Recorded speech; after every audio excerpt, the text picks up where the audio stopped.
Depuis le film Tigre et Dragon, les amateurs de films de kung-fu esthétique semblent avoir été oubliés.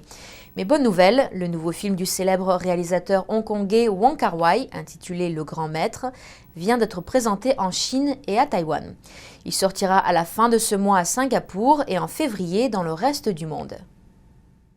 La réalisation du dernier film de Wong Kar-wai, Le Grand Maître, a demandé 10 ans de réalisation après avoir été présenté en Chine et à Taïwan. Le film a reçu un grand succès lors de sa présentation à Singapour la semaine dernière. Très attendu, le film a enregistré une recette record de 28 millions de dollars lors de sa première semaine de projection en Chine. Ce film est basé sur la vie du véritable maître de kung-fu, Ip Man. Le personnage est incarné à l'écran par Tony Leung. Aujourd'hui âgé de 50 ans, il a dû étudier bien plus qu'un script pour s'approprier ce rôle.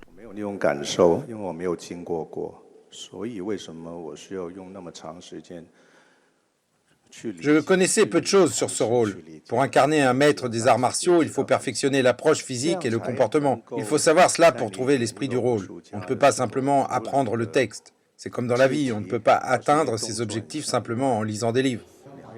Wong Kar-wai réalise des films depuis 1988. Pour son nouveau film, il a dû s'intéresser pendant très longtemps aux arts martiaux chinois.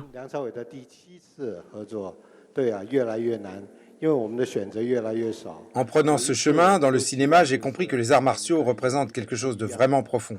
Ce n'est pas simplement ce qu'on peut faire physiquement, mais c'est aussi l'idéologie, la philosophie et l'esprit des maîtres. Ce sont toutes ces choses que je veux montrer au public grâce à ce film.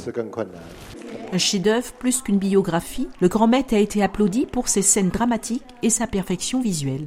Le film sortira officiellement le 31 janvier à Singapour et dans le reste du monde en commençant par Berlin en février.